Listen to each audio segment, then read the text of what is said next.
So our last call for today is Barma, they, them in Africa. It says sex and gender binary is true. Is this biological essentialism? So Barma, you are live on Transatlantic with Arden and Ben. Talk to us. What's going on? Hello?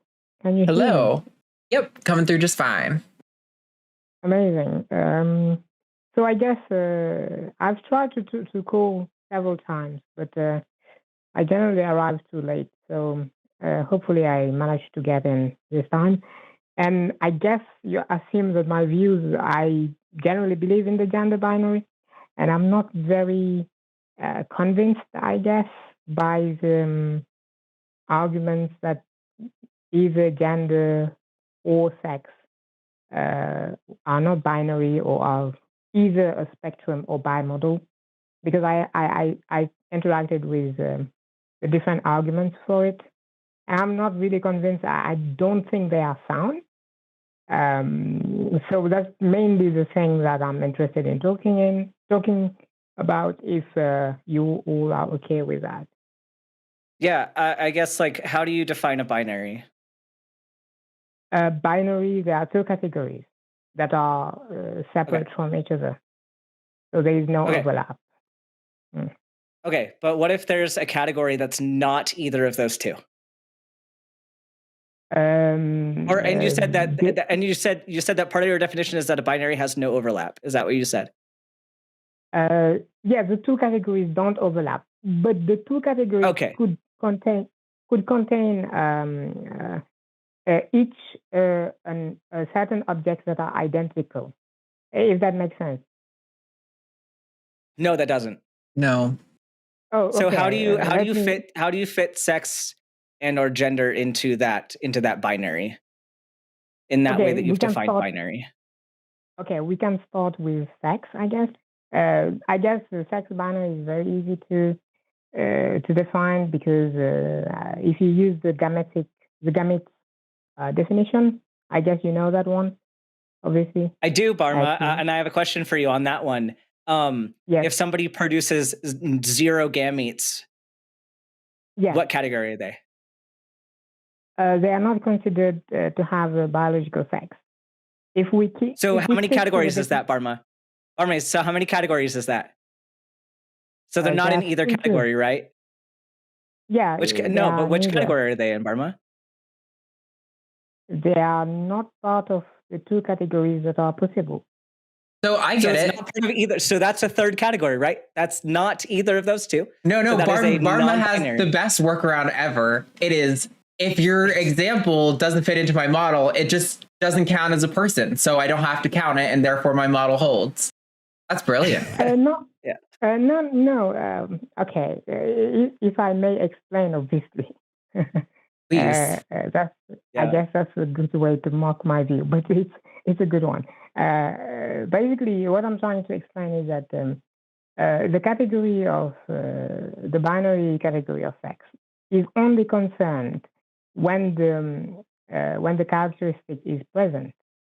If the characteristic is absent, it doesn't matter for the binary categorization. I mean, we could take the case of... so then you're saying, so Barma, by that definition, you are suggesting that some people do not fit into that binary definition. So there are some people that exist outside of that binary. No, because, okay, if I may answer, it's because... So Barma, answer my question. Okay. We're going back to the same question. A person that has no gametes. Yeah. What sex are they? They are not categorized as having a biological sex. Okay, so if somebody is not categorized in the binary, what are they? How does your binary exist when somebody exists outside of your binary? Your binary must necessarily have nothing to do with human beings. It has to do with the presence or absence of gametes or something. I'm trying to understand how this could hold, and it doesn't seem to make sense. Yes, it's only a categorization related to gametes, not forcibly. So, not to break this, but if it now, thanks for answering that. So, if it only has to do with the presence or absence of gametes, then what do you do with somebody who has ovotestes? They have both. Because that is a very good question. It's because the binary doesn't suffer for the presence of the two category into one individual. So, Barma, here's the problem. Here's the problem, Okay. Barma. And I don't know if you know what Yeah. you're saying with. I think you're just copying the script of what gender criticals say, because you've changed your definition of binary every time we've given you an example that does not fit your definition. Do you notice that you're doing that? I don't, but I can, if I can give an example through the binary used, the most common known with the 1 and the zeros, in computing. Except we're not talking about computers. We're talking about biology, right? Biology is not a computer. Would you agree? Yes, I agree. I just want some time to. Okay, so why the fuck are we talking about computers? I even think the computer analogy is flawed, and that there are examples of where a state can get stuck between states. So it's even problematic on that thing. But I can give you, Barma, that there do exist true binaries where there are only one of two options. For example, God either exists or he does not. That is a true binary. Yeah, and you can even make a binary for gametes and say, like if you actually took the example of gametes are present or they are not, that is an acceptable binary. But then that doesn't give us a male-female binary. That gives us a gametes or not binary. Right. But that's not what you're suggesting here. It's a fertile or not binary, or not even fertile. It just presence of gametes present or not. Yeah. Yeah. I'm just explaining according to what I know about the definition. And it sounds like you don't know a lot. Yeah, this is the problem. You're giving a scripted argument, and again, your definition is changing with every different example, which suggests that your definition is not consistent. And you came in here telling us that our arguments, or our logic for a bimodal model of sex and gender is not logical and not sound. But you're not your argument is not logical or sound. So okay, I think the problem is that when I'm trying to talk, you are kind of cutting me off. So Barma, no, that's just not the fact at all. No. In fact, this is the problem with you. So this is the problem with the changing definitions thing, Barma, is that we're not here to help you refine your argument, right? I can appreciate that just because we have counters to the things you're saying doesn't necessarily mean you're wrong. Great. But I'm not here to coach you into your steelman argument. That's your job to do. You got to come in here with the best version of your argument. And the problem is you keep saying things that are objectively untrue or don't lead to the conclusion that you claim they lead to at all. And so we're jumping in, not because we are just trying to be mean or we're jumping in when there has been an irreconcilable flaw in what you're saying. There's no way after you say certain things that we jump in on that anything you say after the fact could fix it, unless you were about to say, oh, actually, everything I just said was wrong. Here's my real argument. Well, I feel like you are framing the discussion in such a way that therefore you will never accept, in my opinion, at least. Okay, so no, Barma, I'm going to stop you now. If you're going to say that we will never accept it, you're full of shit. I've changed my position on this show over the course of 4 years on several issues quite significantly when significant evidence was presented to convince me. So fuck you for the assertion that I'm not going to change my mind or that I'm not going to accept your argument or your evidences. That's bullshit. You are failing to present an argument is what's happening here. And that's okay. I'm happy to have it. Another discussion with you. But again, because you say something that is a bad argument and we interject, talk about it so we don't have to go all the way back to square one after you spend 5 minutes making the case, it's not my problem. That's your problem. You're the one that has to bring the argument. Lots of people have brought arguments for biological essentialism on the channel that got to talk because they weren't saying untrue things or making really poor arguments. So basically, you think that the argument that sex is based on binary, if we use the gametes as characteristics, is wrong. is not objectively Yes, true. and we've demonstrated that with our argumentation. I feel like Barma, we need to I feel like you need some lessons in formal logic is what the issue is here. Because you made some claims, like gave us some premises, and the conclusion did not follow. Like when you make a logical argument, and Arden's better at explaining formal logic than I am. Not much, but it's like your premises, like the whole point is that your premises lead to the conclusion that you're giving. And the problem is your premises do not lead to your conclusion. You've had to change your premises every time because it did not lead to your conclusion. They're supposed even to be notwithstanding the truthfulness of your premises, it is invalid in structure. Yes. Yeah. Okay. I want. It's because you brought out two counter arguments. One, which is the case of what if a person doesn't have the Gametes? Barma, your argument wasn't invalid because we brought out counter arguments. We brought out counter arguments because your argument is invalid. You got it completely backwards. Okay. So, like it's just wild that your argument now is that, oh, well, my argument would have been true if you weren't so good at debating. Like isn't that the point though?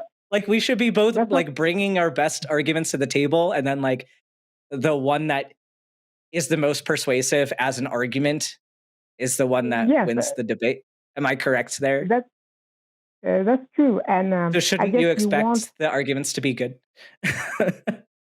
I agree. You want to, for example, you would like a robust, logical, if possible, a formal logical argument, at least of my position, if possible. Not now, obviously, because we don't have to spend too much time if you don't accept my arguments as valid. Well, it doesn't even need to be formal. And also, we're not just, it's just not a matter of whether or not we accept it. Like, it doesn't need to be formal logic, but like it informally at least needs to connect. Like the arguments, the conclusion needs to be based on the arguments you're giving us. Like we should, it should be something where we shouldn't have to, like if your argument was true, if you had a good argument and your facts were true, you should just be able to lay that out on the table, and we should just be able to see that and say, yes, that makes sense. That's true. I'm on board. Like you shouldn't have to do all this mental gymnastics, changing your definitions. Like we should just, here's my definition of this. This is how it fits this definition. Based on this, here's my conclusion. And then if there were no counter arguments, and if that was valid and sound, we should be able to say, okay, that makes sense. We'll change our perspective. But we're bringing up the counter arguments to say, hey, this is why your argument is not true. And it's not us being mean to you in any way. That's just, you have to rethink your position. You have to rethink your position based on what we offered you. I don't think you're being mean. I'm just trying to get the requirements that you want for the argument, because I want your argument to be logical and lead to true information. Yeah, I agree. That's why I say it's interesting to have a first contact, a first discussion, because I could still call later in other shows in the future, and if I have a better argument, I guess you would be satisfied by admitting that it is valid and sound, etc. Right? Yeah, absolutely. Yep. Yeah, and also just another question. For example, if I have a study, for example, that treats about basically my position, is there a way to get it in the call when I'm discussing, or it would be too complicated? I would obviously make the effort to show the quote at the specific points, because I'm not asking you to read the paper at the moment where I'm calling, because it would be unfair. But at least I would point at the specific places. And if necessary, if you want, I can send it in advance in the chat. Yeah, you can send it in the chat, or you can send it to my email, arden@qanaline.com. I mean, like, no promises I'm going to see it and read it. But if you send it to me, then that puts more pressure on me, right? I mean, if you come in and you're like, well, I sent it to you. So there's also a good chance that we've seen it before, because a lot of this, especially based on the arguments that you've made, I'm fairly confident that we may have seen this particular. Yeah. I'm pretty sure you've seen the argument. It's mainly you reject the binary because you think that, for example, if one defines that the binary is based on gametes. For example, people who don't have gametes and people who have both at the same time, admitting that those people exist, would be considered to violate the binary because they would be two new categories, which would make it at least to four, right? I guess. Yeah, Well, that it'd is just the be something criticism more of than what the you've two, said so yeah. far. Yeah. Yeah. Okay. And just another thing. Do your definition of gender depends on the definition of sex, or do you think they are independent? So I think there's a bit of a false dichotomy presented there. I don't think they're necessarily independent of sex. I don't think they're like orthogonal, like not related at all. I think they are not necessarily related to sex and biology, meaning like a woman being a female is not a necessary requirement. I think it's completely fair to say that 99% of people assigned female at birth end up being identifying as women, or however you want to phrase that. So yeah, I don't really love the like dichotomy of like independent or dependent. But I'm very comfortable saying that they're very heavily correlated at the very least. Yeah. There is no relation of dependency, but there is a link between them. Sure. At least some a correlation. Yep. And a correlation. Okay. Just another thing. Do you differentiate between words like male, female, man, woman, feminine, masculine? Because I think they are kind of different, because the word man and woman, at least in my opinion, can lead to some ambiguity, because it is both used sometimes as a synonym for female and male, or sometimes it's just used to refer to something related to gender in the sense of behavioral thing. When people say someone is acting like a man, what they mean is, well, they're acting masculine, right? So I guess the word man and woman could be a bit ambiguous because it doesn't help with a clear separation between the two concepts. So Do you agree on that, that's at where least? context matters, right? Like we use words in different contexts, and we understand based on context what they're referring to. And yes, that is a flaw in language, that it is ambiguous. But it's and if you don't understand the context, or you don't understand how a word is being used in that particular context, you can bring it up in the conversation like, hey, this is confusing to me. Like, how are you using this term? That's why at the beginning of this conversation, I asked you to define binary, so that we were going off of the same definition. But like, think about it this way: in medicine, right? Like, if I'm making a generalized statement about women, it's implied. There's a lot of terms like implied by that statement, especially if you're using the term like women of childbearing age or something. If you're saying something related to pregnancy, people understand that there are many, many, many women that cannot get pregnant, right? There are many that do not have a uterus, whether that is a congenital issue, or they had it removed for some reason, or they are otherwise not able to reproduce. But just because like a medical paper is referring to like women and talking about contraception, that like the recommendation is for all people of this, like all women of this age, to have contraception, we know that that's not directly referring to every single person, because there are exceptions. Like we understand that and that's a problem within medical language that I do think should change. Like I think papers should be more specific about what traits they're targeting. Like instead of saying studying women in this, like studying this particular subset of women under this particular context, and making it clear what they're studying and who their audience is, who their subject, like what the subject actually is. So yes, there is some ambiguity, but as far as do we need to have like this completely standardized set of lines between man, woman, male, female, etc.? No, because I think the rest of language doesn't work like that.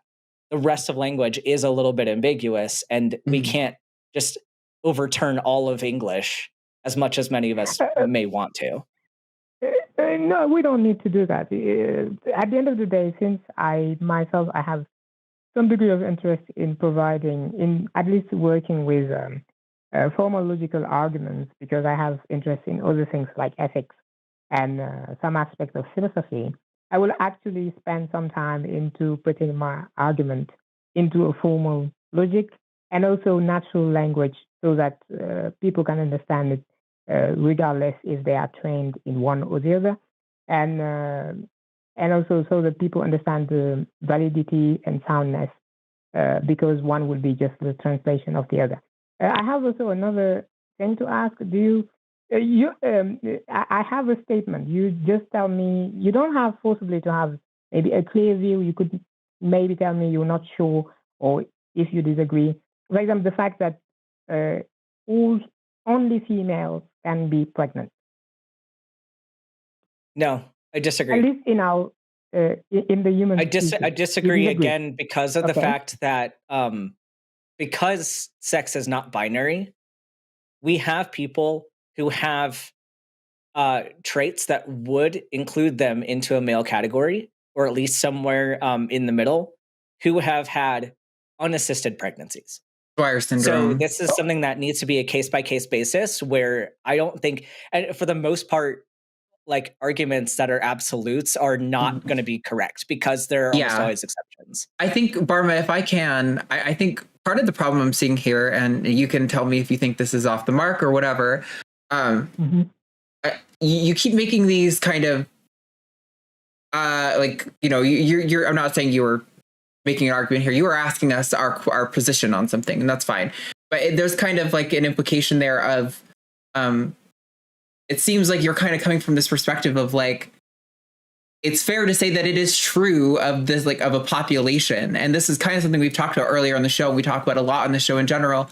I think it's fair to say that humans, the population of us, are sexually dimorphic, and that generally speaking, the population of people who get pregnant are women, and or even, you could even say female, generally speaking, that population. But the problem is is exactly what Ben is saying about these, having these hard lines, because as soon as you zoom down into an individual, all of a sudden there are nuances in the case that make it not so clear that they're a female, or not so clear that they're a woman, or, not so like what, there's a lot of ways that these things start breaking down when you evaluate an individual person's, like, I don't think you could provide like necessary and sufficient conditions for like being a woman, or even for a lot of these categories, for sure.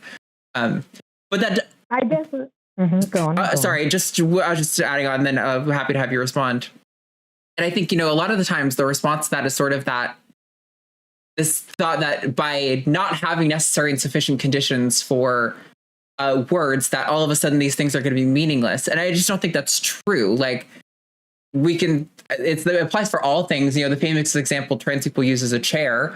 Like, what is a chair? Oh, it typically has 4 legs and a place to sit and maybe a rest for your back. And then you can show them a picture of a horse with a saddle on it, and you're like, a chair. It's really hard to get necessary and sufficient conditions for just about anything with language. And that is kind of like the difficulty of having these philosophical conversations. But sorry, go on, respond. Okay, but you see, for example, the distinction in species, right? For example, if we compare a lion with, I don't know, whatever animals, maybe a wolf, we can agree that between the lion and the wolf, there will always be shared characteristics between the two species, such as fangs, claws, their fur, and all those stuff. But there is basically a relational network between the different characteristics that will make it in such a way that despite the similar characteristics, a lion is always a different species from a wolf, because it's not sufficient. If I agree with you that it's not sufficient to say that having this specific type of fangs or this specific type of pride. But here's the problem, Barma. Your analogy has some flaws already. Your analogy has flaws because you're suggesting like an interspecies comparison, which is not analogous to the spectrum between male and female, because it's more analogous to like the delineation of like wolf versus dog. Like that's more of what we'd see, because there's a lot of overlap between like a wolf and a dog, but where do we draw the line with what makes a wolf and what makes a domesticated dog? Because if you think about it, a lot of the structures like that make up that you'd say are male characteristics or female characteristics are initially the same structure, and they just develop differently over time based on different exposures and different genetic components, right?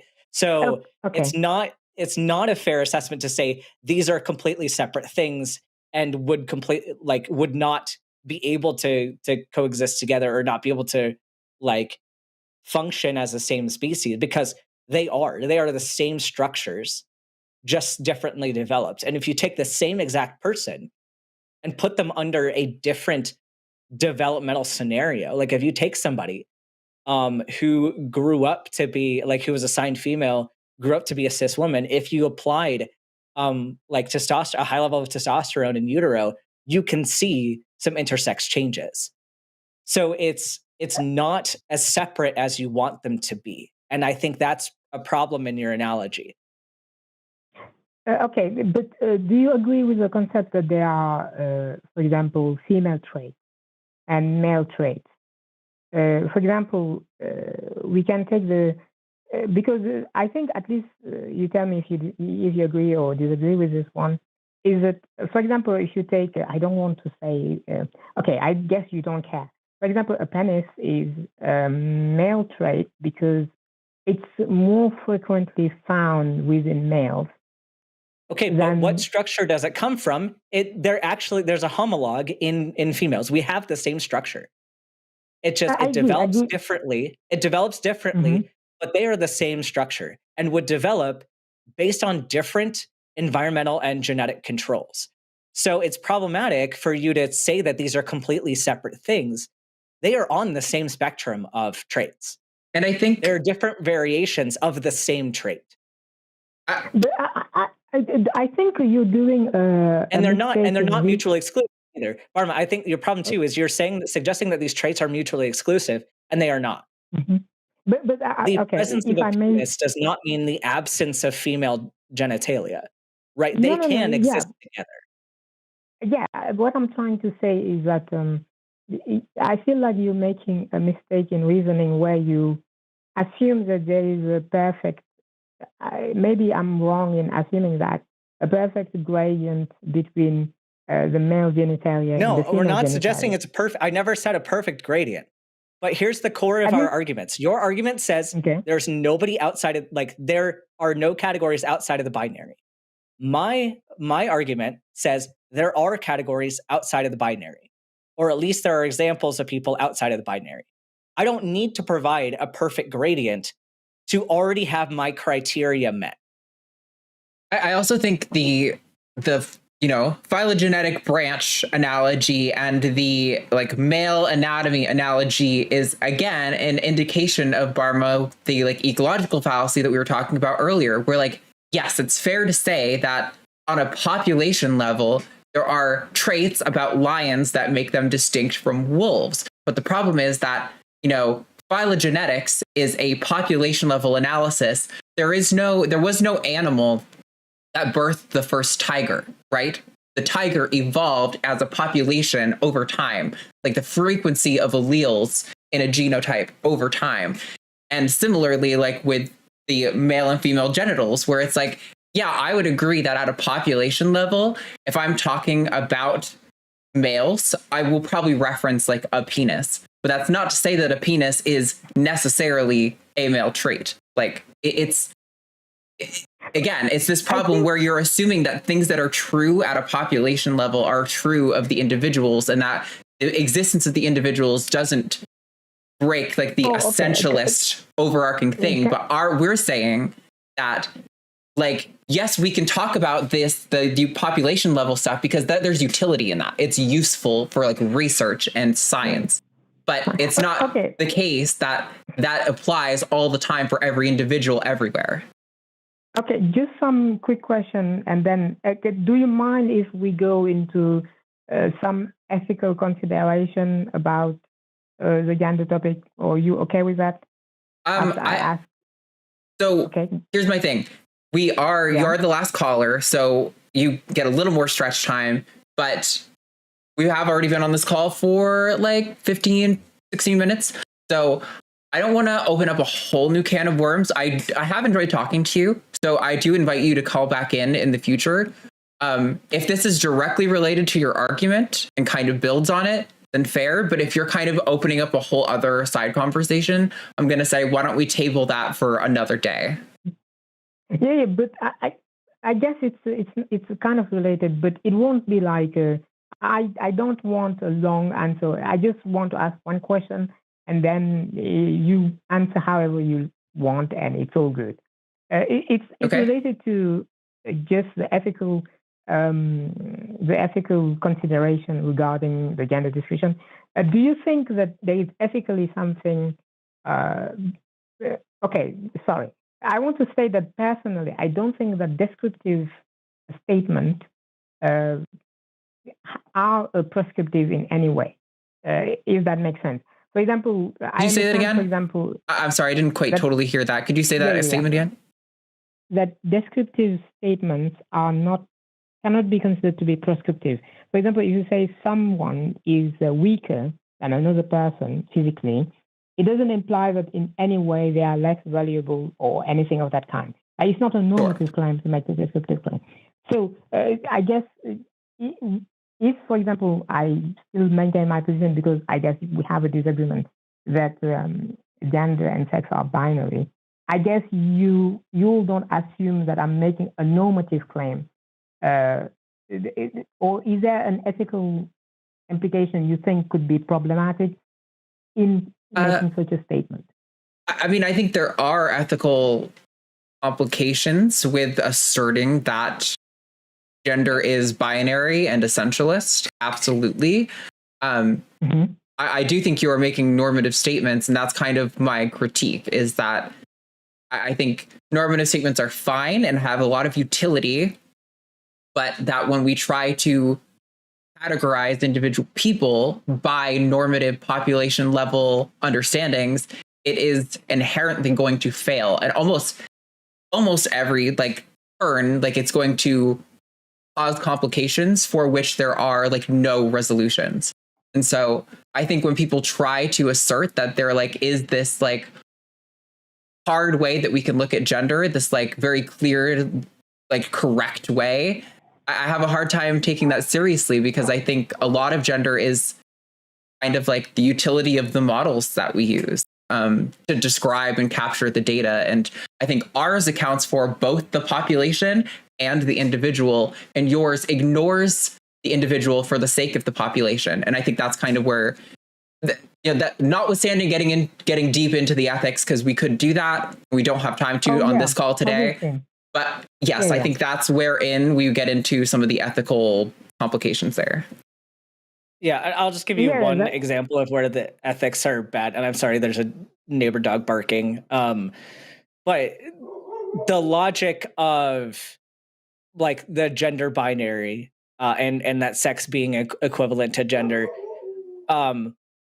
One of the biggest ones, I'm sure, I'm not sure what your position on this is based on your kind of takes with arguments, but that's how the arguments in favor of forced genital surgeries for babies, that's how it's justified.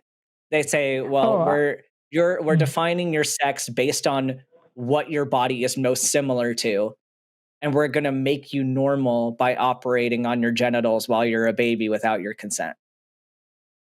Oh, okay. So there is danger. There is risk there are ethical problems with taking that approach, and a lot of it removes the autonomy of the individual. Yeah, just to make sure, I know about these intersex readjustment surgeries that doctors were doing in the past, and I'm against it from an ethical standpoint, because at the end of the day, regardless of what is the normative view on gender classification that doctors have, as long as the trait is not a disadvantage to an individual in a, physical or anatomical sense, the social categories or even scientific categories shouldn't be a sufficient condition to apply treatment for plastic surgery or changes of that kind. I guess that's just. So you're willing to forego your definition. You're willing to forego that for the individual. Yeah. Is that what I'm hearing? No, not to forego it. Just because I consider. Now you're contradicting yourself. So now you're contradicting yourself. I'm sorry. What did I? Because you said because this whole time your argument has been that we have to keep the definition that applies to the most amount of people. We're going to keep the generalized definition. But then in this particular case, you said that generalized definition is not suitable to be used to do non-consensual genital surgery on people that don't fit that definition. So in that case, you have said that the individual is more important than the normative definition. Am I mistaken in that? Yeah, I think you're mistaken. Maybe I poorly explained my point. But if I could give a quick example, for example, despite adhering to the concept of gender binary, and sex binary, I don't think that people who decide to transition are in any way there is no, we have no reason to go against it, because the act of transitioning is not a scientific. It has nothing to do with the scientific description of the thing, if that makes sense. Just because, as we were talking about, for example, I'm confused. I'm confused because I think I agree with your sentiment. I love your sentiments in that place. Mm-hmm. You are contradicting yourself. Your arguments are contradictory, and so I'm having trouble seeing where you're going. To be honest, in order to avoid those contradictions, since we're using natural language and we're not being very formal, I wouldn't even deny that I might be doing some contradictory statement, because I'm not forcibly tracking as if I was making a very formal argument. So I will get back to all those points for a next call, and making sure that I get to those things if necessary, to either fix it or to maintain the position by explaining why I don't think I was committing a contradiction. So I don't mind if you think I might be committing a contradiction, but if I'm not aware of it, I cannot, concede it, obviously. I think what it sounds like to me, Barma, and then we can let this call go, and I do invite you to call back, because I enjoyed this conversation. But it sounds to me like you're saying that not applying it sounds like your binary thing, that's like a ontology statement about what is sex, whereas how we treat the individual, you're saying, is an ethical consideration that is not even giving deference to the ontology of whether or not that person actually is a male or actually is a female. That's what it sounds like to me. Maybe you're trying to get at. So I don't think that it necessarily contradicts your philosophical position, in an ontological sense, about what actually is, to make a determination about the ethics of how you treat an individual. But I do think it kind of gets into some of those implications, and that's kind of what Ben was talking about. So anyway, this is a good conversation. Please do call back. I did enjoy this conversation, but we do got to wrap it up. So thank you for calling, Barma. I'm glad you made it in. And call back again soon. I will. Okay. Have a nice day. Bye-bye. I will say, I've said this a lot on the show recently, and I want it to hold true for people who are listening. We did kind of jump on Barma early on because, they were making some, so they sounded almost like prescriptivist claims, this is what sex is or whatever. And that's fair if that was the direction that was going. Although, then something I really appreciate about Barma, and that I want to have more conversations with people like Barma, and there's been a few callers like this, and I've called them out every time because I really want people in this category to feel safe calling in. If you maybe want to have some philosophical discussion about the nature of what is a woman and the ethics of treatment and yada, yada, yada, great. And you fundamentally think that regardless of all that, as a bodily autonomy, or, maybe you don't hold my same, ethical framework, but to me, being trans is a bodily autonomy thing. I should have the right to express myself and convey my identity in the way that I feel best represents who I am. If you fundamentally respect that, those are the people I'm most interested in having a conversation with, because I think there's so much disagreement and, there's so much misinformation. I think the conversations do get sort of drowned out by like the people who are like Matthew, or who are like some of the other callers who fundamentally don't think that trans people are real, don't think we should have access to transition care, don't think we should be, treated with what we consider dignity and respect in society. And that is far more concerning to me than someone like Barma, who maybe has this notion of like biological essentialist view of sex, but fundamentally thinks that trans people should still have access to, healthcare to be themselves, whatever. I think those are the people I'm most interested in having conversations with on this show going forward. So, definitely. Wow, that was a great clip we just watched. Hey, Eve, what should the people do now? Leave a comment, click like, subscribe, patreon.com/ does that say call the line? Yeah. But if you could have made, we could just make it a little more natural. On the next clip, the outro will be much better.